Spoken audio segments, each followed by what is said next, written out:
Você sabia que a cultura de uma empresa inicia pela mentalidade da liderança? Se a cultura muda, teus resultados mudam, tua equipe melhora, o teu ambiente de trabalho se torna outro. O programa Cultura Começa pelo Líder é uma imersão de 16 horas, dias 28 de fevereiro e 1º de março aqui em São Luís do Maranhão. Eu vou te ajudar a fazer a transformação cultural da tua empresa. Todos os passos para você resolver os problemas que existem relacionados à tua cultura. Vem comigo, Imersão 7 em São Luís do Maranhão. Fala galera, estamos em mais um episódio do Pod 7 e hoje com um convidado mais do que especial, nosso amigo Matheus, homem de Deus, varão valoroso. Mas antes de falar dele, eu queria falar um pouquinho sobre a Ótica Sodré. A Ótica Sodré foi a ótica que me patrocinou com esse óculos aqui, é uma das patrocinadoras do nosso podcast e a Ótica Sodré está localizada aqui em São Luís, na cidade de Rosário, na cidade de Santa Rita e na cidade de Itapecuru. É uma ótica que já tem vários anos ajudando, impactando, transformando a visão das pessoas. Então, essa ótica representa também aqui o nosso podcast com o seu patrocínio, ajudando esses episódios fantásticos chegar até sua casa, através do YouTube, do Spotify, dos cortes que nossa equipe faz. Muitos às vezes ficam se perguntando, Gustavo, mas como é que vocês têm uma equipe tão grande? Graças a Deus e graças a vocês, patrocinadores que estão conosco. E também vocês olharam a Imersão 7 do nosso amigo Saulo, que estava anunciando ali. Gente, a Imersão 7 é uma parceria minha com o Saulo e nós estamos treinando líderes. Estamos treinando líderes para que eles possam desenvolver mais as suas empresas, tanto com o tema de liderança como com o tema de cultura. Vai acontecer dia 21 e 22 de março e também dia 21 e 22 de maio. Então, corra, faça a sua inscrição, que já estamos com vagas bem limitadas.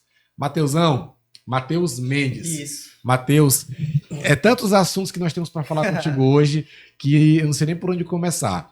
Mas antes também, pessoal, quero ressaltar aqui a presença de Carlos Eduardo. Exatamente. Prazer, pessoal. Mais uma vez, Carlos Eduardo, estou aqui apresentando ao lado dessas grandes celebridades, grandes apresentadores, lado do Matheus.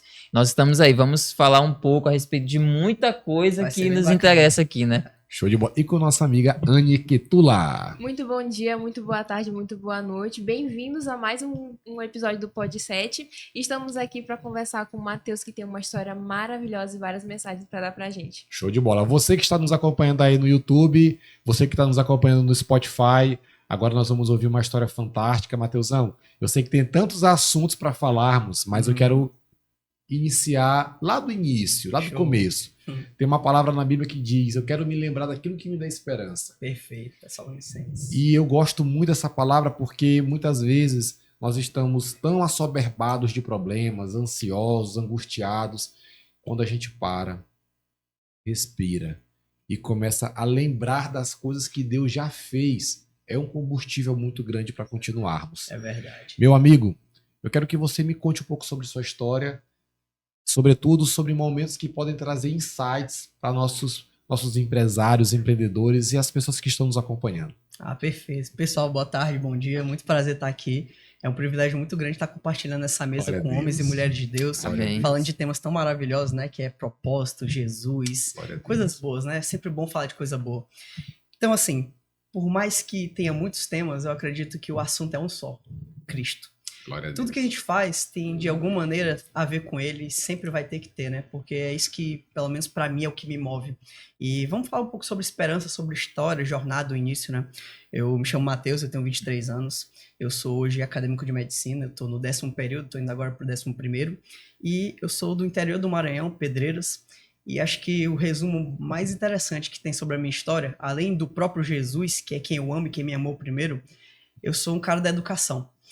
Meus pais são professores, minha mãe é professora de português, meu pai é professor de matemática, depois ele se tornou bancário, e desde muito cedo, desde que eu era muito pequeno, eu sempre gostei muito de estudar, porque acho que o maior ensinamento que meus pais me deram é que estudo não é coisa ruim, estudo é um privilégio, estudo é uma coisa boa.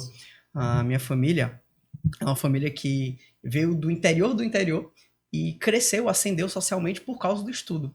Todos os meus pais, o meu pai, minha mãe, os meus tios, todos os meus parentes, todos são muito apegados com o estudo como um todo, né? Não só como questão, vou estudar para trabalhar. Não, a gente valoriza a educação, a gente valoriza a leitura, os livros, o aprendizado. Não à toa, boa parte da minha família é de professores.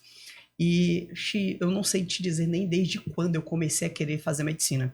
Na verdade, acho que sempre foi um desejo interno da minha família como um todo e que eu abracei aquilo para mim e eu sempre gostei, porque meus pais sempre me disseram que o médico é uma pessoa boa, o médico é uma pessoa legal, é uma pessoa que ajuda os outros e é alguém que gosta muito de estudar. Eu falei assim, eu abracei isso para mim porque eu falei, poxa, eu gosto de estudar, eu gosto de ler, desde muito cedo eu leio e eu sempre gostei muito de ajudar as pessoas.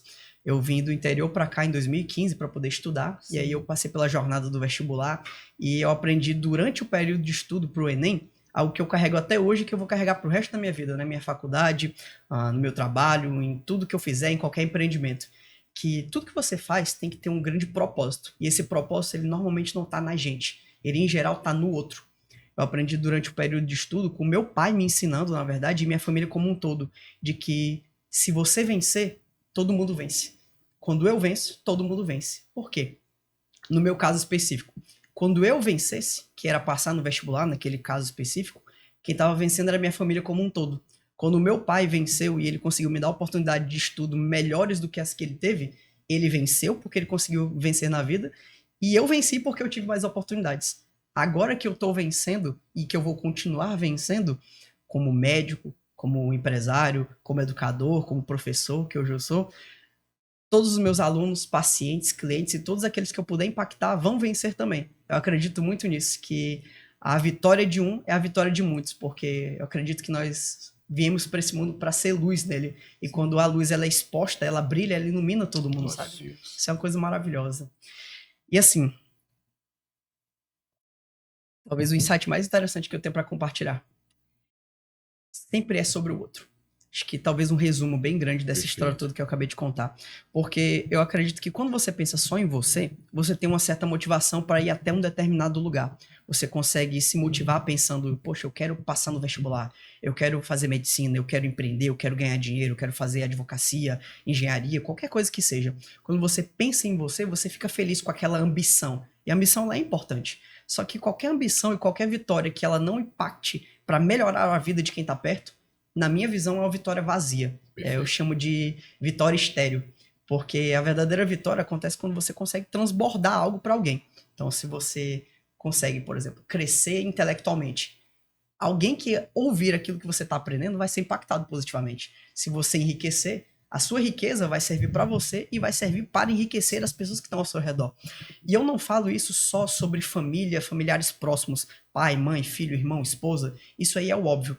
Eu tenho uma visão que, na minha concepção, vai um pouco além, porque, para mim, o maior privilégio que o ser humano tem na vida é poder servir. Então, quanto mais você serve, mais feliz você é. O próprio Jesus fala na Bíblia que maior é o que serve. E quando eu falo disso, eu confesso que me dá até um embargo de alegria de pensar nisso, porque eu fico imaginando, eu gosto muito de parar para imaginar e pensar no futuro. Eu fico imaginando os pacientes que eu vou poder tratar e cuidar, eu fico imaginando os alunos que eu vou poder impactar, eu fico imaginando as pessoas que eu ainda nem conheço que eu vou poder abençoar se eu for melhor. Ou seja, para mim, vencer, ser vitorioso, crescer intelectualmente, ganhar, superar barreiras, tem muito mais a ver com quem eu vou poder ajudar, sabe? Isso é sensacional, isso é muito bom. Fantástico, meu amigo. Com relação à tua infância, tu me disse que desde criança tu gosta de estudar, tua mãe foi professora de português, professora de português, teu pai foi professor de matemática, depois virou bancário. Qual é as histórias que tu te recorda, assim, de você estudando? Você foi aquela criança que gostava muito de ler muitos livros, de ler quantos livros por ano? E me conta, assim, bastidores dos teus estudos. Bem bacana isso aí, gostei desse tema. Quando eu era pequeno, na verdade, no começo eu era até muito solitário, eu sou filho único, e durante muito tempo eu não tive muitos amigos, né? Eu tinha dificuldade de socializar no começo. Eu até achava que eu era uma criança extrovertida. Hoje em dia não, eu sei que eu gosto de pessoas, eu sei que eu gosto de falar, mas até eu chegar nesse ponto de entender isso, eu tinha muita dificuldade de fazer amizades. Então, eu ficava muito tempo em casa só assistindo televisão e lendo. Então, eu tinha dificuldade de interagir com as outras crianças, porque as crianças gostavam de brincar. Eu não brincava tanto porque eu não tinha tantas companhias.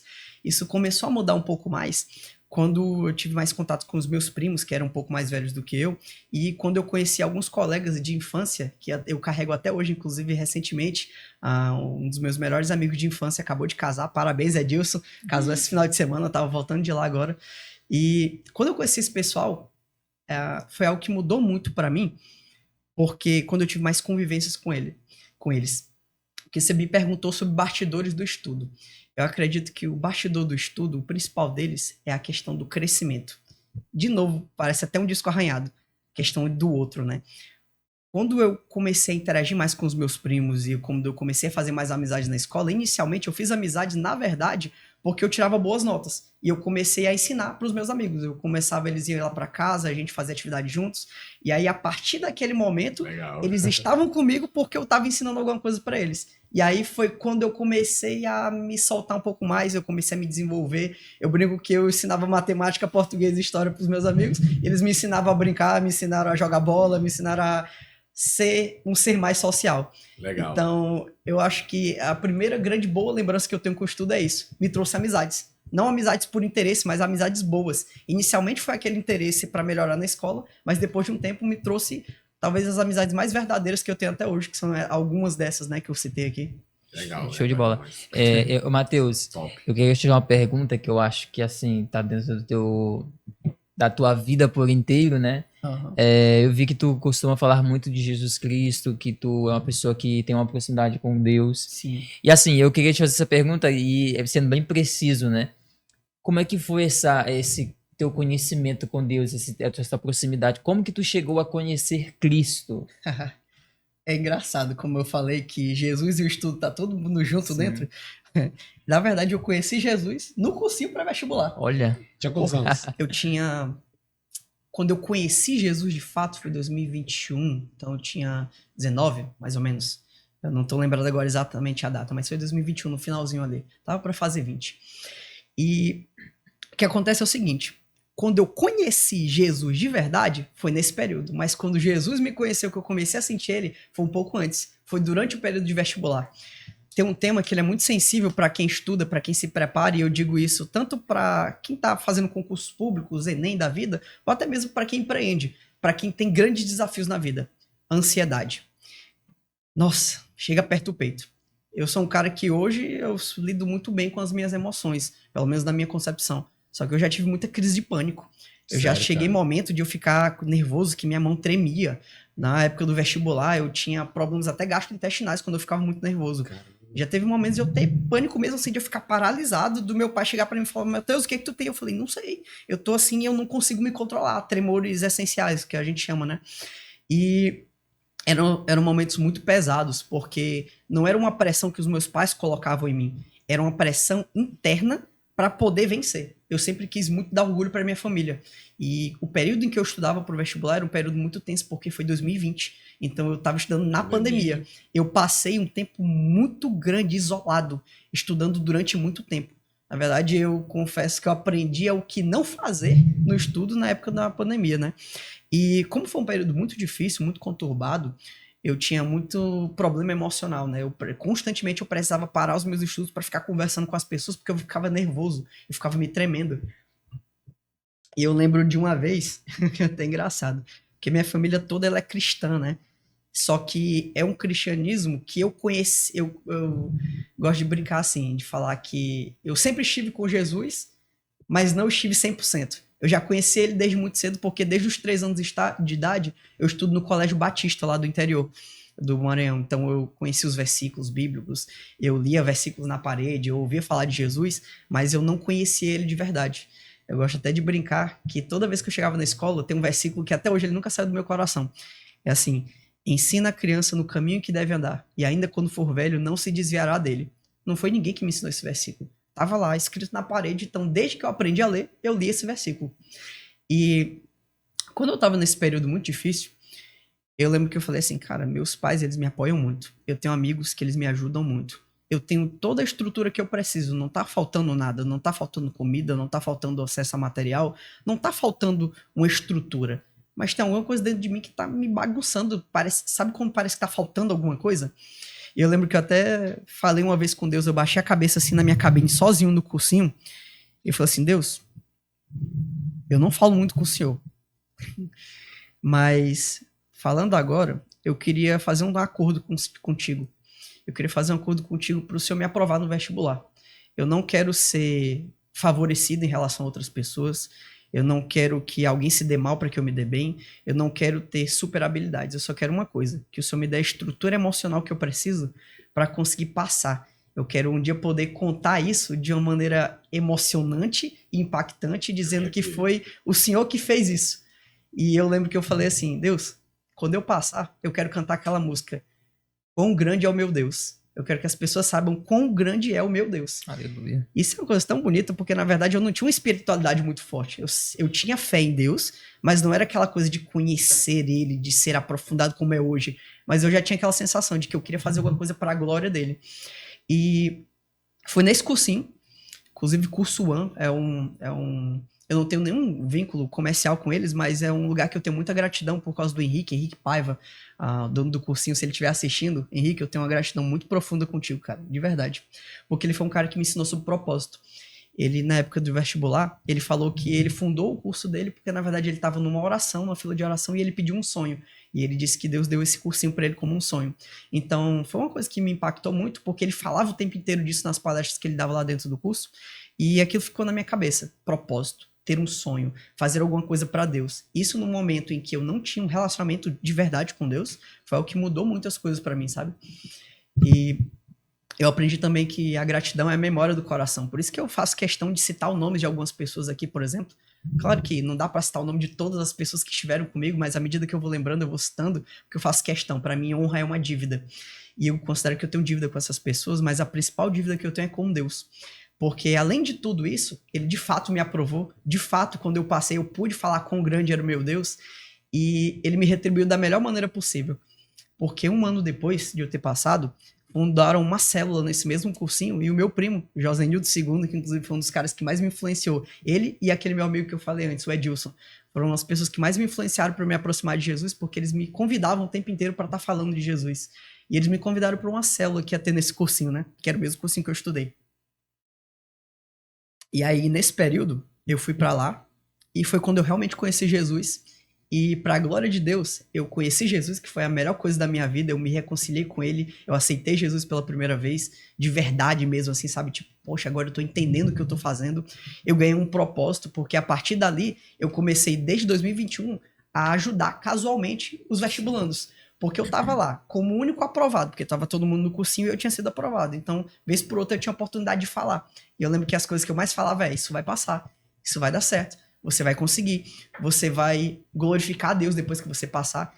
E desde então, desde esse período, eu fazia isso informalmente, né? Só porque eu queria transbordar aquilo que tinha acontecido comigo. Eu queria compartilhar com os outros e transbordar na vida das outras pessoas o que eu tinha sentido. Porque eu, que nem tinha fé direito, falei para Deus que eu queria passar para poder honrar e glorificar o nome dele e deu certo. Imagina para quem já conhecia Jesus.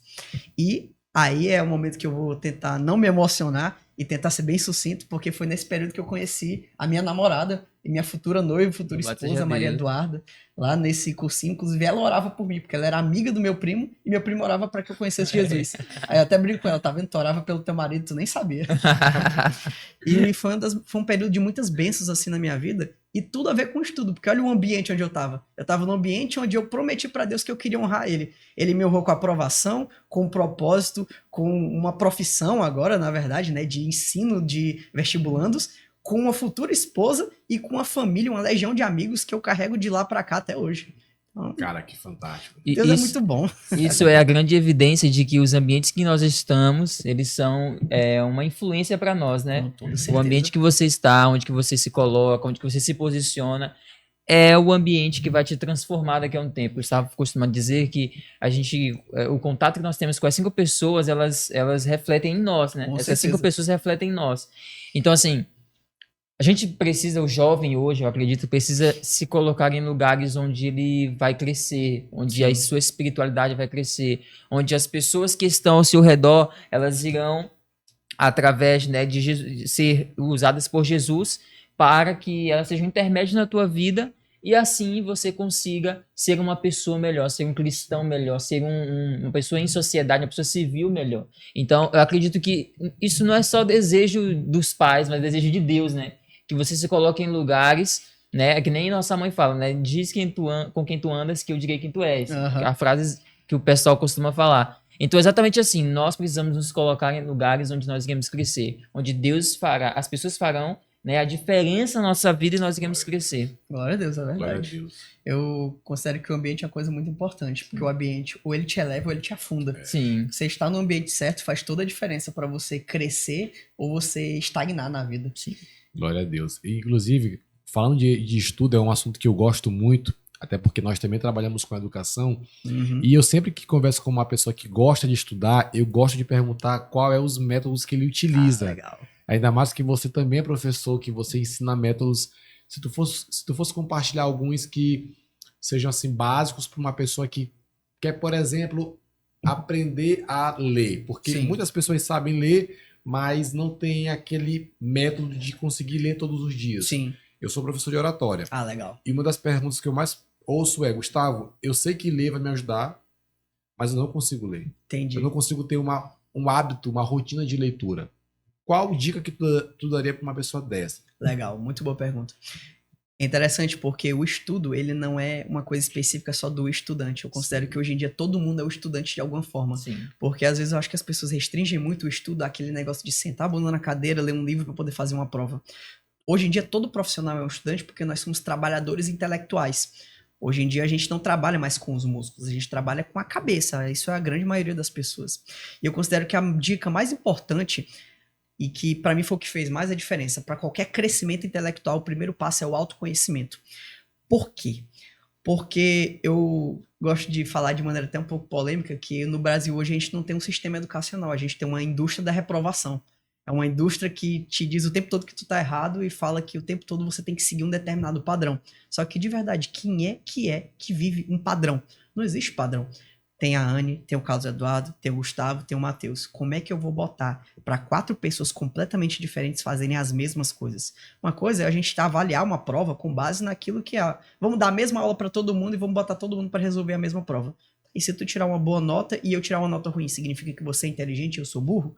Não. Significa que nós entendemos de jeito diferente, nós estudamos de maneira diferente e nós temos motivações diferentes para estudar. E olhando para o lado da leitura, o que eu considero sobre ler? O autoconhecimento ele é fundamental porque você tem que ler alguma coisa que você gosta.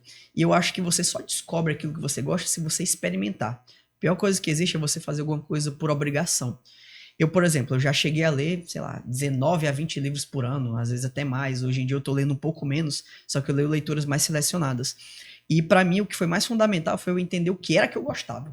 Vamos dar um exemplo. Tava lendo aqui, tinha aqui em cima o livro Armas da Persuasão, do Robert Cialdini, né? Isso. É um livro sensacional, talvez a bíblia do copyright, né? Eu acho que é interessante a pessoa entender que pode ser que o Cialdini seja a melhor pessoa para te ensinar copyright, escrita persuasiva. Mas pode ser que eu leia e eu não goste. Eu posso ler outras coisas daquele mesmo cara, ou então de um cara diferente sobre a mesma temática, e explicar para mim mesmo, testar comigo mesmo o que é que eu gosto. Eu acho que não existe livro certo nem livro errado. Existe o livro certo para aquele momento específico. Então, eu acho que só não gosta de ler quem não sabe escolher o livro certo, ou quem se sente obrigado a ler um livro específico. Eu acho que cada pessoa tem o seu momento de vida e tem o seu momento específico. E ela tem que estar o tempo todo testando. Para mim, livro é assim, é igual uma refeição. Você começa, provou, pô, não gostei. Pega outra coisa. Você vai, sei lá, pegar uma maçã podre e comer até o final só porque você deu a primeira mordida? Não, você não tá gostando, joga fora. Pega outra coisa. Quem sabe em outro momento aquilo te atrai mais. Mas vai testando até você encontrar alguma coisa que você gosta. Tem um cara que eu gosto muito, Clóvis de Barros, que ele fala do livro Assim Falava Zaratustra, acho que é assim que se pronuncia, né? Ele diz que tem uma citação nesse livro que fala: gasta o tempo que for necessário para poder encontrar a tua praia. E quando encontrar, não recue ante nenhum pretexto. O que isso significa? Não vai pela cabeça dos outros, botando no bom português, do bom maranhense, né, que chama. Não lê um livro porque o Gustavo indicou, porque a Anne indicou, porque o Carlos indicou, porque eu indiquei. Procura uma coisa que tu gosta. Quando tu gosta de fazer alguma coisa, você vai fazer. Praia, vai até o meu irmão, vai fluir. É um tema que eu gosto demais, chamado zona de genialidade. Acho que até uma coisa interessante, um gap aqui pra vocês, pra gente debater. Você sabia que eu quase tranquei a faculdade de medicina porque eu odiava medicina? Hoje em dia eu amo a minha profissão, mas meus pais sabem. Eu tive que, inclusive, fazer durante muito tempo acompanhamento com psicólogo, conversar. Zona de genialidade. Deu muita confusão lá em casa isso aí. Se meu pai estiver assistindo, ele vai lembrar. Tá no qual período já? No quarto. Agora imagina tu chegar pro teu pai, conquistado público, que lutou a vida inteira pra poder estudar, te dar uma boa condição de vida, e tu virar pra ele, pai, passei na faculdade de medicina na Federal, agora eu quero trancar. Pra fazer o quê, meu filho? Não sei. Eu só não quero fazer medicina. Ah, meu irmão, isso aí não dá. Irmão, te E a falar melhor- bem aqui, se meu filho fizesse uma criança Ah. comigo, Tu é doido. ele nem que era debaixo de 5, mas ele ia fazer isso. Foi a melhor Não. coisa que meus pais fizeram por mim. Meu Porque eu não filho, tinha cabeça pra isso não, O cara. pai que ama corrige, tu vai É, pra essa claro. faculdade de um jeito ou de outro. Foi o que ele Depois fez. tu terminar, Foi o que ele fez. depois que tu terminar, tu pode ser o que tu quiser, mas tu vai concluir agora. Não, é tão bom a disciplina, né? Eu Tô gosto de- nem aí pra ti, tu vai de um jeito ou de outro. Você vai. Isso é que eu Caba sem vergonha. Como é que pode? Aí meu pai é o santo. Ele virou pra mim com toda a paciência do mundo e bem estressado, mas ele falou com toda a calma. Ele falou, meu filho, tu Assim- passou tantos anos da tua vida pra isso, pra agora tu largar e tu não sabe nem o que tu quer fazer. Meu irmão, aí ele falou assim, rapaz, descobre o que tu quer fazer aí dentro. Depois, se tu termina a faculdade, depois tu escolhe, porque é melhor tu ter uma noção do que tu quer fazer na vida, tu estando com diploma de medicina, do que tu tentar do nada sem ser nada, meu irmão. Vai, continua. E assim, pode te dizer, foi a melhor coisa que ele fez. Mas o que aconteceu para decorrer dessa situação? Afinal, era uma coisa que tu sempre quis, porque que. Esse é não um quero ponto mais. interessante, é porque, na Tem a ver com esse verdade, negócio de, como foi o termo, não sei o que, de zona de genialidade. zona de De genialidade. genialidade. Eu quero entender também esse Vamos zona lá. de genialidade. Pra mim, é uma tese forte isso. Mas isso tem a ver com o que ela te perguntou? Esse tema vai entrar no que ela te perguntou de o porquê tu queria desistir? Sim, Sim. tem tudo a ver. Tem porque tudo eu a ver. quero entender esse termo Tem que eu achei tudo a ver. interessante. O que acontece? Eu acredito que todo ser humano tem uma zona de genialidade. Todo mundo é potencialmente um gênio. Só que o que acontece? Cada um vai chegar na sua genialidade Fantástico isso, de um cara. jeito. Cada um vai ter o seu caminho. Tem gente que é gênio pintando, tem gente que é gênio empreendendo, gênio estudando, Dançando. dançando. Cada um tem sua zona de genialidade. Agora, sabe que a pior coisa que você pode fazer com um gênio? Forçar ele a fazer uma coisa diferente do que o que ele é genial. E pior do que isso, é o que todo mundo faz consigo mesmo. E o que a educação faz com a gente. Não bota a gente pra explorar. Pra mim, a coisa mais importante é a exploração. Porque o ápice do autoconhecimento, na minha concepção, é chegar e entender o que é a sua zona de genialidade. Aí eu vou explicar. Pra mim, existem 4 zonas na vida do que você faz atuando. A zona de incompetência, ou zona de merda, que é quando você é muito abaixo do que qualquer pessoa que vai fazer aquela mesma coisa. Meu irmão, zona de incompetência pra mim é Zona de dançar. competência é a zona de quê? É zona de merda. Aí onde já se acaba de rir. Sendo bem sincero, cara, tem coisas que a gente sabe que a gente é ruim. E, na verdade, a maioria das coisas nós somos ruins fazendo. Eu arrisco dizer ali que 95% de tudo que a gente faz, tem alguém que faz muito melhor do que a gente de maneira natural. Minha namorada, ela gosta muito de cantar. E ela canta muito bem, ela gosta muito de música. Ela também é da Dunamis. É também da Dunamis. Ah, não vamos entrar nesse assunto, porque se eu falar o podcast vira sobre ela. Que se tem uma pessoa por que eu tenho gratidão nessa vida, são meus pais e a Duda. Qual é o nome dela? Maria Eduarda. Maria Eduarda. Maria você... Eduarda. Ela é uma bênção. Desde que esse homem chegou aqui nesse podcast, nos Te amo, meu bastidores, ele já falou várias vezes sobre você. Não tem como não falar.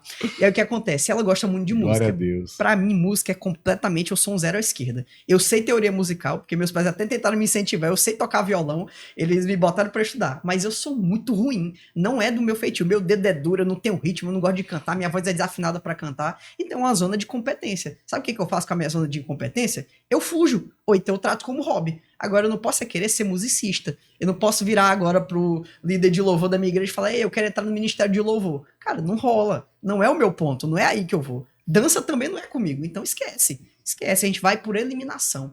E eu acho que bem que é onde a maioria das pessoas falha. Todo mundo coloca uma cartilha ali do que é o certo, né? O que é o bom da vida. Se você perguntar pra alguém, sei lá, da época do meu pai, o que é o sucesso na vida? É você ser médico, advogado e engenheiro. Cara, tem tanta gente que ganha tão mais do que médico, advogado e engenheiro. Na verdade, eu acho que a maioria das profissões tem mais possibilidade de ganhar bem do que médico, advogado e engenheiro se o cara fizer bem. Por que que eu digo isso? Não vamos entrar nesse tema não, que é até sensível pra mim, mas Não, já bora passou entrar, o tempo. bora entrar. Já passou o tempo do também médico. Vou entrar na polêmica, vou entrar na polêmica. Que Já polêmica boa. passou o tempo que diploma de medicina é garantia de o cara ser rico. Hoje em dia, a garantia de você ser rico é você servir bem os outros. Se você vai servir bem os outros como médico, como advogado, como engenheiro, como Esse Uber, qualquer tema, que seja. esse tema é um tema realmente muito relevante, porque, Ah, de fato, a zona de genialidade é muito importante. Eu conheço, por exemplo, vários várias mulheres da área da beleza Sim. que ganham muito mais do que muitos médicos e advogados. Por quê? Claro. Porque elas estão na zona de genialidade. Isso. Eu conheço, por exemplo, o meu próprio barbeiro. Aham. O cara ascendeu na vida, o cara veio do interior de uma cidade chamada Rosário, Sim. ascendeu e hoje simplesmente o cara tem um carrão, tem uma boa barbearia, Pegou a essência. entendeu? Ele Pegou a realmente essência. transformou. Então, muitas vezes, se eu não me engano, é a educação do Paulo Freire, né? O quê? A educação Paulo Freiriana? É, Essa educação industrial? Essa educação, muitas vezes, é uma educação que eu acredito que ela é muito tendenciosa. Muito. Oh. Ela é muito tendenciosa, não vou nem falar qual é a corrente, porque todo mundo já sabe. Ela faz uma commodity com conhecimento. Isso, e ela leva a pessoa para a pessoa ficar como se fosse uma Claro. venda, sempre olhando para a mesma direção, sendo que ela não ensina a pessoa de fato a empreender, E outra, te faz ter medo de ser autêntico. te faz ter medo. E outra coisa que eu acho também que é incrível é que ela te condena. Sim. Por exemplo, se tu não obedecer o padrão da educação que ele estipulou, tu já não serve para nada, tu já é um Isso. incompetente. A não ser quando você cresceu tanto que já virou inquestionável. Não, É. é inquestionável, cara. O cara não virou aquilo que a gente queria que ele virasse, mas ele é o cara. Tem uma citação de um amigo meu da faculdade que é muito boa. Eu rio muito dela, que ela é muito boa mesmo. Fala assim, a diferença do gênio e do louco é o resultado que ele tem. Qualquer gênio é doido até ele ter resultado. Se ele tiver resultado, ele é um gênio. Meu irmão, qualquer pessoa que deu certo na vida, pra ela, que deu muito certo, que ela não seguiu a cartilha, ela teve que fazer alguma coisa de muito diferente. E normalmente, quando você faz alguma coisa de muito diferente, você toma pedrada. É simples assim. Inclusive, no meu caso, a pedrada foi nessa linha de raciocínio da questão da zona de genialidade.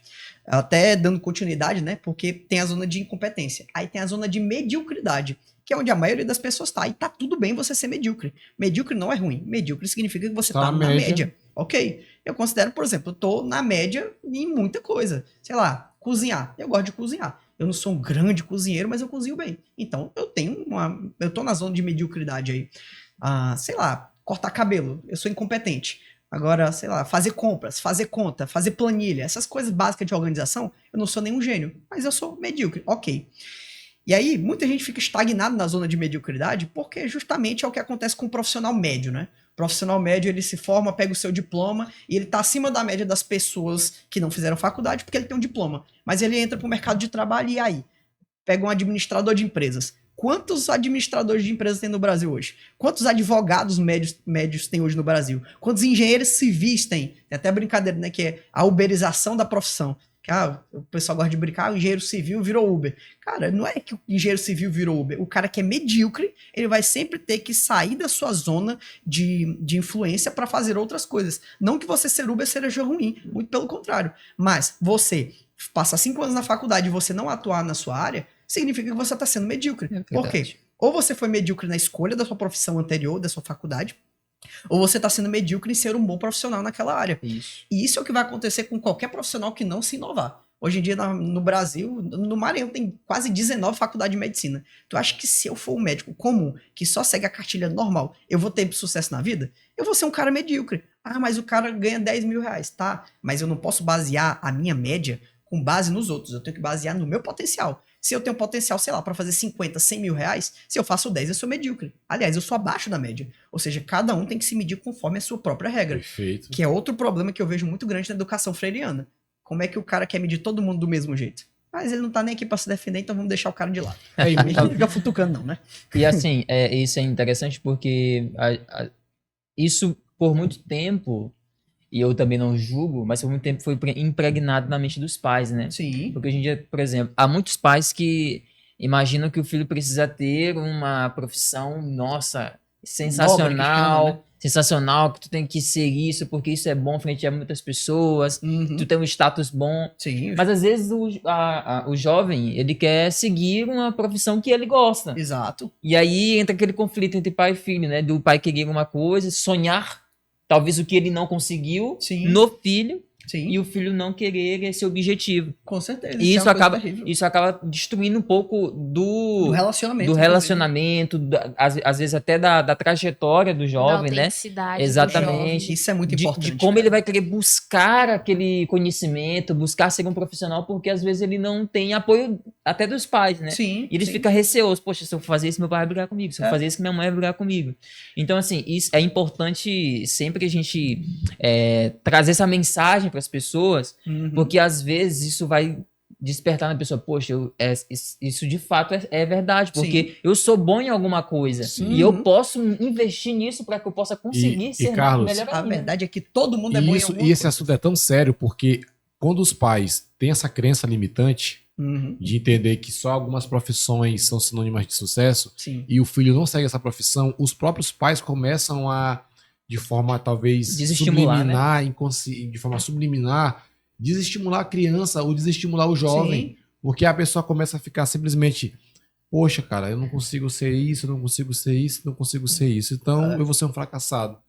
Tem muita gente que pensa desse jeito. Sendo que a pessoa não entende que a zona de genialidade dela talvez seja outra coisa e que ela vai ser muito boa naquela outra coisa e que aquela outra coisa vai ser talvez um sucesso para a família. Mas é tão difícil, Matheus, porque, como você falou, os nossos pais, a maioria dos pais, eles pensam na crença limitante de algumas profissões. Quando a criança, o jovem, escolhe uma outra área, até vingar, até a própria família começa a... Até desestimular. Rapaz, tu vai fazer isso daí. Meu filho, larga isso de mão. Meu filho, eu tô falando. Aí, cara, é muito chato. Demais. É muito chato. E eu percebo o quê? Que a cultura brasileira, ela sempre leva a pessoa para fazer o quê? Fazer concurso público, não que seja errado, não que seja errado, Vou mas até falar sobre isso, leva muito para concurso público, leva muito para algumas profissões e não leva tanto para o empreendedorismo. Nossa, esse é um ponto muito importante. Até porque uma coisa interessante sobre empreendedorismo. Cara, de verdade, não existe nada de errado em você seguir carreiras convencionais, como se chama, né? Não existe nada de errado de você fazer uma carreira para ganhar 5, 10, 3, 4 mil reais, não importa. Qualquer lugar que você for fazer, se você fizer alguma coisa bem feita, você vai se dar bem na sua vida. E se dar bem vai muito além de você ganhar dinheiro. Tem um termo japonês que chama-se Ikigai, que é a razão para viver. É a união de 4 fatores. Você precisa fazer algo que você ama fazer, algo que você é bom fazendo, algo que as pessoas precisam que seja feito e algo que você pode ser feito. Faz esse exercício, você que está me assistindo, procura um Ikigai, procura alguma coisa que tenha a ver com as 4 competências. Você tem que amar, não adianta você não gostar do que você faz. E aqui é claro, a gente não precisa amar, eu não gosto daquela idealização de trabalho, de tipo, não, se você ama o que você faz, você nunca vai trabalhar um dia da sua vida. Cara, eu não acho que seja verdade. O trabalho, ele envolve esforço. Só que amar é você achar alguma coisa tolerável. Meu irmão, eu faço medicina. Se eu não tolerasse ou não amasse grandes volumes de informação na minha cabeça, eu nunca poderia ser médico. Jamais. Não posso dizer que eu amo de paixão, mas é uma coisa que eu tolero. Então o pilar do amar tem nexo. A sociedade precisa de médicos. Isso é muito bom. E é bom que a sociedade tenha médicos cristãos. É bom que ela tenha médicos que se importam, que amem, que se importem em servir. Porque no final das contas, o bom profissional é aquele que serve aos outros. E para mim, você ser excelente é você fazer alguma coisa pelos demais. É você fazer alguma coisa porque você ama as pessoas. Terceiro ponto, você tem que ser pago por aquilo. De nada adianta você trabalhar e você ser extremamente mal remunerado por aquilo. Porque senão, meu irmão, você vai se desestimular. O dinheiro, ele é um impulsionador. E por último, você precisa ser bom. De nada adianta você querer fazer algo que você não tem aptidão natural para aquilo. Não que você não possa se desenvolver. Mas aí entra no ponto da zona de genialidade, né? Porque normalmente nós já temos aptidões naturais. E aí vem o autoconhecimento, né? Porque você tem coisas que você já é naturalmente acima da média. É a sua zona de excelência. Eu, por exemplo, eu gosto de falar. Posso não ser o melhor orador, mas eu gosto de falar. Eu não tenho dificuldade com câmeras, eu não tenho dificuldade de expressar as minhas ideias. Eu sou um cara extrovertido. Se assim não fosse, eu jamais poderia dar aula para 100, 200 pessoas como eu dou lá na igreja, ou até mais, né? Então, assim, isso já é uma coisa que já tá na minha zona de excelência, é algo que eu já sou acima da média. E aí, lapidando um pouco mais o que é o termo do zona de genialidade. Todo mundo tem, mas ninguém vai acessar a sua sem esforço. Tem até um versículo que eu sou completamente apaixonado, nosso amigão tá ali com Romanos 12, 2, né? Metanoia, transformai-vos pela renovação da vossa mente. Tem um versículo logo antes, Romanos 12, 1, que fala que é pra gente apresentar o nosso culto racional a Deus, que é o nosso corpo em sacrifício vivo. Isso. Irmão, é culto racional, corpo em sacrifício vivo. Tu acha que vai ser fácil? Não, é o culto com a mente e é uma entrega, é um sacrifício, o corpo tem que suar.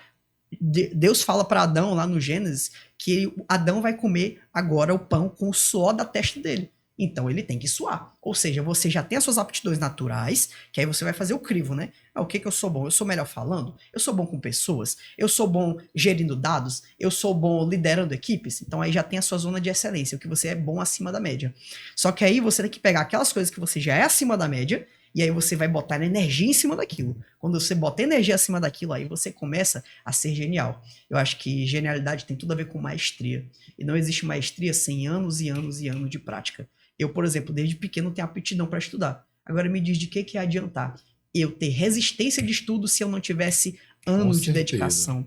Ei, eu já falo de Enem, vestibular e estudos como um todo, tem 10 anos. Tem 10 anos que eu presto a prova do Enem. Eu tenho carinha de novo e eu realmente sou novo, só que, por exemplo, como mentor de estudos, eu só consigo auxiliar jovens que estão nesse processo de vestibular porque já tem 10 anos que eu faço isso. Eu posso até ter uma aptidão naturalmente um pouco mais acima da média, não que eu seja gênio, tá? Aptidão não tem a ver com você ser um gênio, tem a ver com você tolerar. Eu acho que as suas habilidades naturais ela tem muito mais a ver com aquilo que você tolera do que com aquilo que você já é naturalmente bom. É interessante demais isso daí. Tem uma psicóloga chamada Carol Dweck, do livro Mindset. Muito e bom. ela fala sobre mentalidade fixa e mentalidade de crescimento. Isso. E eu concordo, óbvio que existem pessoas que não estão na sua zona de genialidade. Por exemplo, uma pessoa que foi colocada no marketing, ele tem um perfil estável. Sim. Existem 4 tipos de perfis, Sim, né? DISC, Dominante, né? Influente, conforme estável, ele é estável. Mas ele foi, por alguma razão, colocado no marketing. Então ele precisa se comunicar. Porém, ele não sabe falar direito e não tem uma predisposição. Ou seja, não está na zona de genialidade dele. Sim. Mas, segundo ela, se ele tiver uma mentalidade de crescimento, ele vai melhorar. Ele vai melhorar gradativamente. Exato. É claro que vai ter uma dificuldade maior do que aquela pessoa que já tem aquela aptidão natural. Então, levando assim agora para o esporte, eu gosto muito de fazer esses paralelos. Legal. Eu vejo, minha análise, eu vejo que o Messi, ele já está na sua zona de genialidade. Com certeza, o Messi é um gênio. Ele é um gênio. Sim. Eu já vejo que talvez o Cristiano Ronaldo não é o mesmo gênio do Messi. Ele está numa zona ali média, de mediocridade. Porém, eu acho que ele é excelente. O esforço dele foi tão absurdo e é tão absurdo que ele conseguiu chegar, na minha opinião, no mesmo nível do Messi. Sim. Messi é gênio. Messi talvez não fez tanto esforço para chegar onde ele chegou. Cara, mas o Cristiano Ronaldo, ele se esforça até hoje muito, cara. Isso e é por isso aí... que eu sou particularmente mais fã do Cristiano Ronaldo. Ah, isso é legal demais. Você tocou num ponto sensacional que eu queria que quem estivesse escutando, não sei se o público-alvo médio são os empresários, se são pessoas da nossa cidade. Beleza, maravilhoso. Seja por empresário, o cara que está empreendendo, o cara que tem a sua empresa, ou seja pro teu filho ou para algum parente teu, não importa. Pega essa mensagem, transmite ou guarda ela para ti, mas transborda ela, tá? Messi e Cristiano Ronaldo, zona de genialidade. Os dois inegavelmente são gênios, certo? Na zona de genialidade não tem competição. O problema que a gente sempre tem com a questão da educação, né? De novo, o sistema da indústria... Parece que eu sou até um maluco disso, mas é só um jeito de explicar. É que a gente foi doutrinado para achar que sucesso é um carimbo. Pronto, a bola de ouro. Quem é mais gênio é quem tem mais bola de ouro. Quem é mais gênio? Quem tem o diploma. Quem é mais gênio? Quem tem aquele númerozinho. Não é. Primeiro, Messi e Cristiano Ronaldo, eles são gênios e os dois competem em áreas completamente diferentes. Nem na mesma posição eles jogam. Sim. Eu acho que o Messi, beleza, eu gosto até de falar de futebol, acho bem bacana também. E eu acho que é interessante tratar desses dois, não por causa do futebol, mas por causa da mentalidade. As pessoas têm o hábito de dizer que o Messi é gênio. Talvez o Cristiano Ronaldo seja mais ou até tanto quanto ele. É porque a gente tem a percepção como se o Messi se esforçasse menos. Mas, por exemplo, eles jogam em posições diferentes. Um é meio de campo, o outro é atacante.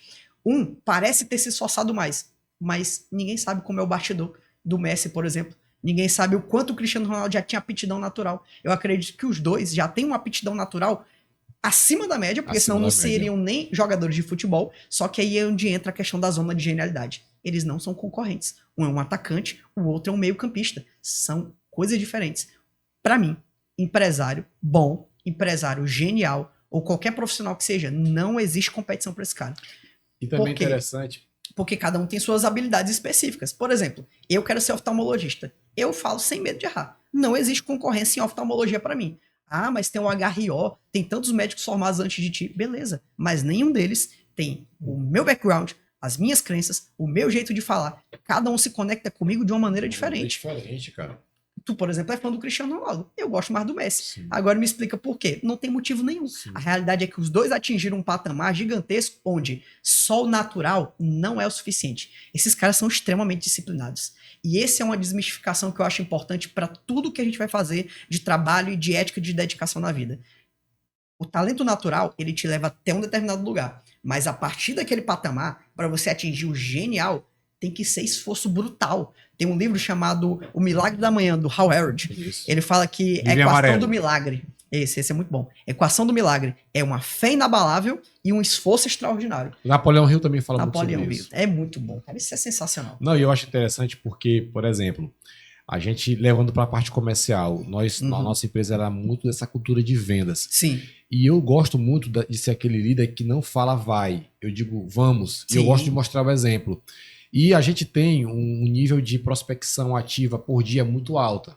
Isso é muito bom, cara. E eu digo assim, pessoal, nada é por acaso. Deus tem abençoado, tem. Mas se ele nos deu esse método, se nós estamos fazendo, o resultado está aqui. Sim. Mas tem que ser feito todo dia. Claro. Até brinco com uma frase que é a seguinte: 99% transpiração, 1% inspiração. Eu amo demais o Silvio Santos. Então, às vezes, a gente simplesmente é genial, como você falou, é genial. Poxa, vocês têm uma comunicação boa, vocês têm uma predisposição.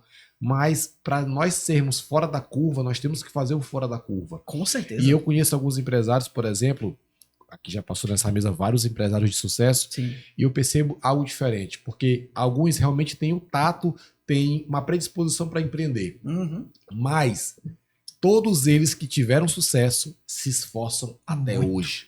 Se esforçam demais, muitas vezes dormindo tarde, acordando cedo, renunciando em momentos bons para estar ali no campo de batalha.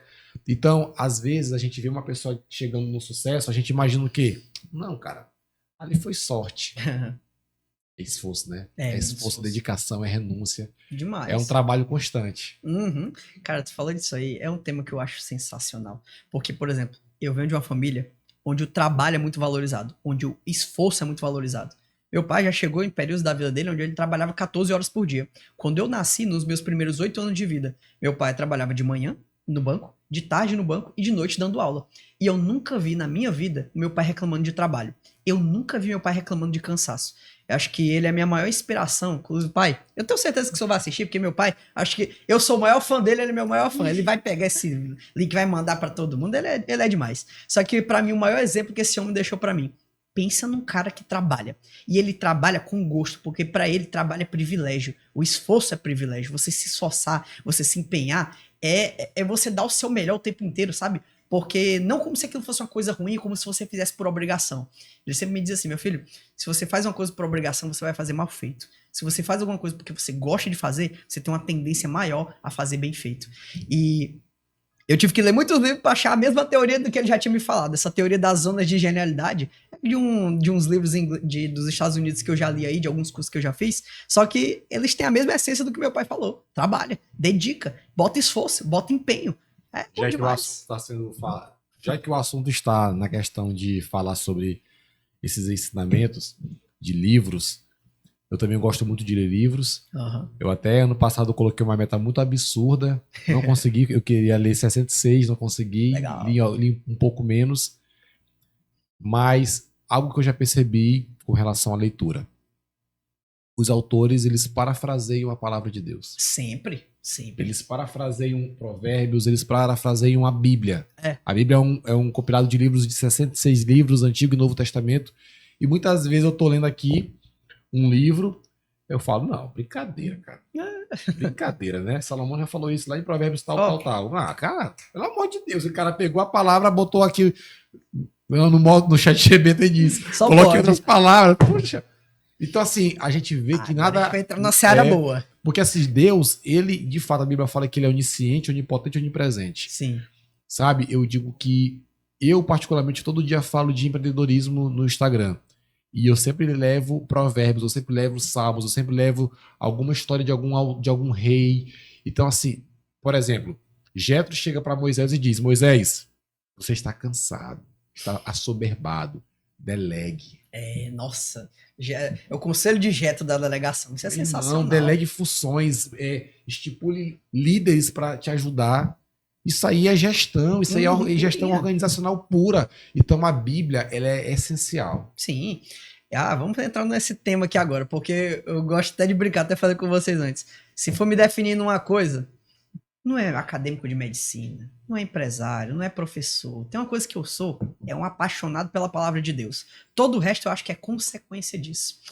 falaste aí, né, de versículo de gestão, de provérbios e tudo mais, a Bíblia também fala que a gente tem que dar honra a quem tem honra. Tem duas pessoas que eu preciso honrar quando a gente fala de empreendedorismo bíblico, digamos assim. Primeiro, pastor Antônio Souza, pastor da igreja Dunamis. Ele tem um dos valores da nossa igreja, chama-se excelência e unção. A igreja Dunamis é uma igreja que tem prosperado muito em termos de crescimento, ganhar novos membros e tudo.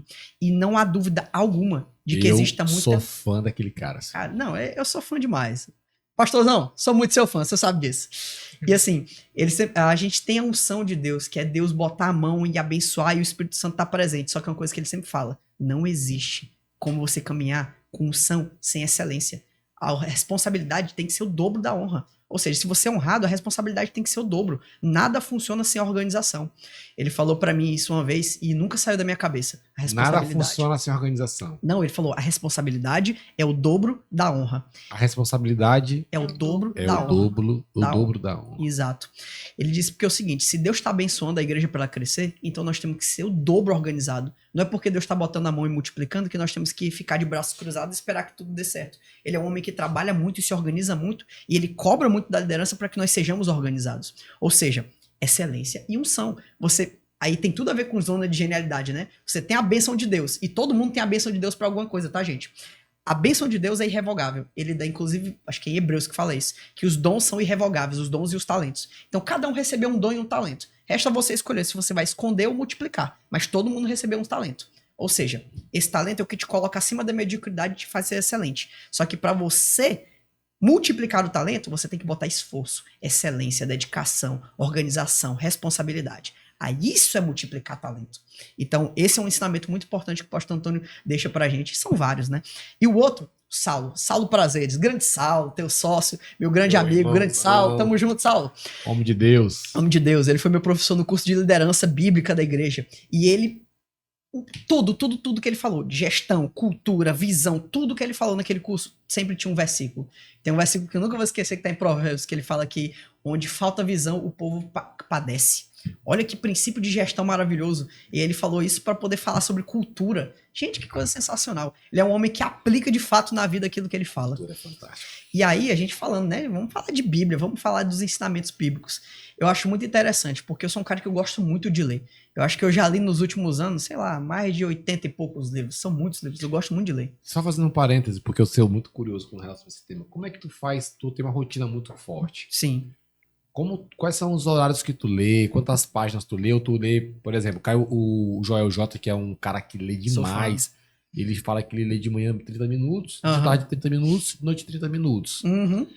E ele fala assim, ó, quando eu não gosto do livro, eu pego e passo para outro. Mete para outro, entendeu? Exatamente. Qual é o teu método? Porque esse é um assunto que me interessa demais. Esse é um assunto muito interessante. Já ouviu falar do assunto flow?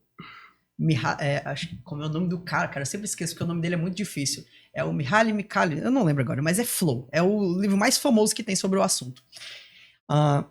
É um psicólogo, neuropsicólogo, na verdade, dos Estados Unidos, que ele passou muitos anos entendendo a alta performance. E ele chegou nesse tema chamado Flow. O que é isso? O Flow é quando você está alinhado entre o nível do desafio e o nível da tua habilidade. Por exemplo, podcast aqui. Se eu tivesse muito nervoso, a minha habilidade ia descer muito. Então eu não ia conseguir ser produtivo.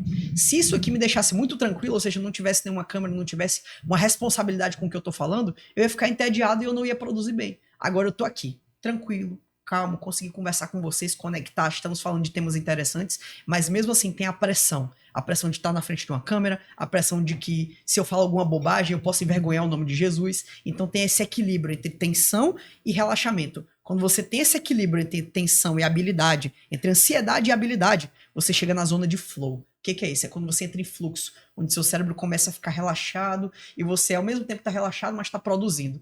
Por que isso tem tudo a ver com leitura? O flow, ele é estabelecido quando você pega o famoso pegar o ritmo. Sabe quando você tá assim, no início da corrida, por exemplo, tá meio puxado. Aí depois você começa a fluir. O negócio parece que começa a andar. Você entra naquele hiperfoco. Outro tema que eu gosto demais é falar sobre foco. Então, inclusive, a gente vai fazer vários podcasts agora com o nosso amigo Matheus, porque é tanto assunto para falar. Não é, cara? E aí, o que acontece? Sobre leitura. Para mim, uma leitura boa é aquela leitura onde você tá imerso. Ou seja, aquele tema te é interessante. Que tu consegue imergir, esquecer tudo lá fora. Ei, leitura é uma conversa com o autor. Se você não gosta do autor, se você não gosta do tema, como é que você vai conversar com ele? Interessante. Eu tô batendo papo aqui contigo. Imagina que, sei lá, tu começa a falar um monte de coisa que não tem nada a ver com Jesus e que são contrárias ao que Jesus disse. Se é uma coisa que não honra Jesus ou que desonra, meu irmão, isso é um assunto que não me interessa. Eu levanto e saio. Ou então, se, sei lá, a gente termina de conversar aqui aí, não, vamos supor, repreende em nome de Jesus. Não, vamos bater um papo sobre Bach agora. Vamos falar sobre música sertaneja, vamos falar sobre carnaval. Eu falo assim, meu irmão, repreende em nome de Jesus. Eu falo assim, meu irmão, tem um compromisso ali, não vou poder ficar aqui. Tchau. E, ou seja, agora o contrário, a gente tá falando aqui de Jesus, estamos falando de O propósito. tempo passa, tem tudo a ver, o tempo passa, já tá passando. rápido. Ou seja, quando você tá interessado no assunto, você admira o autor e você gosta daquilo ali, você vai ser imersivo. É porque às vezes as pessoas tratam a leitura de um livro como se fosse uma tarefa obrigatória. E não é. Leitura é um privilégio de você poder conversar com alguém que tem muito mais experiência que você sobre um assunto que ele já está estudando há muito tempo. Ou seja, sabe o que é verdade? Até para os livros. Os livros tem os livros que estão abaixo da média, tem os livros que são medíocres, tem os livros que são excelentes e tem os livros que são geniais. Para mim, como é que eu faço para ler muito? Eu só leio livro excelente ou genial. Se o livro começou a ficar medíocre ou abaixo da média, eu largo de mão e pronto, acabou. E eu nunca leio um livro se eu não estiver realmente interessado naquele assunto. Se eu tô interessado aí, eu vou ler. Se não, meu irmão, esquece. E outro, não tem nada demais largar o livro de mão. Agora, um assunto que é muito importante sobre quantidade de leitura, né? Eu já fui um cara que lia muito em quantidade. Hoje em dia eu gosto de ler mais em qualidade. Eu parei, justamente, eu tava com essa meta absurda, e minha rotina de trabalho é absurda também. Tu falou do teu pai 14 horas, eu acho que a minha chega a 16 Hoje em às dia vezes. trabalha um pouquinho menos. Acho que às vezes até 18. É, não, é bastante. Porque a gente Empresário, enquanto tá acordado, tá trabalhando. Hoje, por exemplo, a gente acordou 5, aí de manhã trabalhou, à tarde todo dia em podcast, de noite vai terminar 8 horas, depois vai ter que reunião. O dia todo. Como é que lê muito? Então tem que ler pouco, mas ler com qualidade. Exato. É por isso que eu te perguntei, porque hoje eu tô nessa vibe de, rapaz, eu vou ler menos, mas eu vou ler com atenção, vou fazer um resumo, vou tentar realmente aplicar em algum local, porque vou te dar um livro legal. Aplicar também. Já leu um livro chamado Essencialismo? Já, que tem uns negócios. Esse é bom demais. Menos, porém, melhor. Tem um outro livro que é muito legal, que acho que tem tudo a ver com o teu momento agora. Produtividade Lenta, Cal Newport. Eu nunca vi isso aí. É o cara do Deep Work, ou do Foco Profundo. A premissa básica do livro Produtividade Lenta. Ele fala que nós temos que fazer menos coisas, temos que fazer coisas com mais qualidade, mais significado, e o ponto principal, respeitando a nossa biologia. O que é isso? Cara, hoje tu acordou 5 horas da manhã e vai terminar de trabalhar às 8. Qual é a probabilidade de às 9 horas da noite tu chegar na tua casa e ter uma leitura produtiva? 0. E às vezes, desculpa te interromper, porque uma coisa vai puxando a outra. Às vezes, eu até peço perdão para Deus, mas às vezes eu não consigo ter um momento de leitura da Bíblia e de oração com muita eficácia antes de dormir. Eu também, é difícil. E eu digo assim, Senhor, meu Pai, me perdoa, Senhor, eu tô assim, não consigo nem raciocinar. Entendeu? Então, assim, eu gosto muito de orar pela manhã, pela madrugada. É o melhor horário que tem. Porque, assim, quando já chega a parte da noite, eu já tô assim, tipo um zumbi. Oh, Deus, me perdoe em nome de Jesus. Quem nunca, né? Quem nunca fez essa oração? Meu irmão, Senhor, me perdoe, meu pai. Tu fala assim, vou brincar, Senhor, em nome de ti, eu só falava isso aqui. Eu não tava falando isso aqui, eu só falava com o Senhor sobre isso aqui na minha mente, mas agora eu vou botar aqui pra Quem fora. nunca já orou até no automático? Aí fica, ô Senhor, abençoe esse alimento ou não, vou dormir. Normal de crente. Deus, em nome de Deus, Senhor, Deus, esse embora todo. Então, assim, eu gosto de pensar que a gente, para ser produtivo na vida, porque produtividade é você produzir muito com o que você tem, não significa produzir em grande escala. E eu acho que todos nós aqui, quem trabalha, quem empreende, quem é acadêmico, todo mundo é um atleta da mente. Nós somos trabalhadores intelectuais. Então a nossa alta performance é o quê? É a produção intelectual. E a produção intelectual, ela não é em larga escala, ela é em qualidade do que você produz. Então, por exemplo, meu caso, eu preciso estudar muita coisa sobre o corpo humano. Vai chegar um momento que se eu estudar demais, em muita quantidade, eu não vou estar absorvendo mais nada. E eu não posso me dar o luxo de, por exemplo, aprender a tratar bem o teu pulmão e ficar ruim no tratamento do teu rim. Tudo tem que ter a mesma qualidade. Então, quando eu estou produzindo intelectualmente, eu tenho que ter uma qualidade de alta capacidade. Ou seja, qualquer momento que eu estou produzindo alguma coisa, eu tenho que produzir no meu máximo. E aí o que acontece? Quando eu não estou produzindo no máximo, o que eu faço? Pausa. Ou então, faz a mesma coisa depois, bota menos coisa para fazer. Porque, na verdade, se a gente enche demais o nosso dia e enche demais a nossa mente tem uma coisa chamada atenção. E essa atenção ela vai sendo corroída ao longo do tempo. Quando você dorme, ela volta. Eu gosto muito de um livro que eu li chamado Hiperfoco, que ele fala sobre uma coisa chamada campo atencional. Campo atencional acho que foi o conceito que mais mudou assim, a minha percepção sobre a mente. Ele fala que nós temos 2 tipos de trabalho, o trabalho focado e o trabalho disperso. O trabalho focado é para produzir coisas específicas, e o trabalho disperso é para você ter ideias mais criativas. E o que acontece? Toda vez que você pensa ou que você foca em alguma coisa, você vai gerando resíduos daquilo. Então a gente está aqui no podcast. Quando a gente sair, a gente ainda vai ficar pensando um pouco sobre isso, sobre as ideias que foram debatidas aqui e tudo mais. Vai ficar resquícios dessa conversa no meu campo atencional, ou seja, na minha zona de atenção. Eu não esqueci completamente o que foi dito aqui. Só que como a gente vive numa sociedade muito frenética, nós estamos o tempo inteiro consumindo um monte de coisa. Nosso campo atencional fica um monte de entulho. Ainda mais no sistema que a gente vive hoje, de excesso de rede social, de conversar demais, de falar demais, tudo é muito rápido. Então, nosso campo atencional está o tempo inteiro congestionado. Como é que você vai focar com o campo atencional congestionado? É igual você pegar esse copo de água aqui, encher ele de água até aqui. Se você tentar botar uma bola aqui dentro, o que vai fazer? Vai transbordar. No nosso caso, da nossa cabeça, não vai entrar. Então, você tem que estar com a mente equiparada dentro daquele período específico. Ou seja, limpar o campo atencional. Esse é o maior diferencial que existe. E, Matheus, cara, de verdade, a gente tava falando nos bastidores que a gente precisa fazer um episódio por mês, com temas mais específicos, porque hoje foram temas muito espaçados e todos esses temas eu tive muita vontade de fazer milhares de perguntas. Sim, esse por último que tu falou da mente aí é um dos temas que eu mais gosto. Eu gosto demais desse tema. Daniel Goleman, por exemplo, da inteligência emocional. Eu gosto demais. Então, assim, já passou de 1 hora, rápido demais. Muito rápido, cara. Muito rápido. Entramos no flow. Entramos no flow. Eu fiquei assim, eu acho que eu fiquei com um hiperfoco tão grande na conversa que eu acho que eu até falei demais. Porque eu me envolvi mesmo, temas que eu gosto.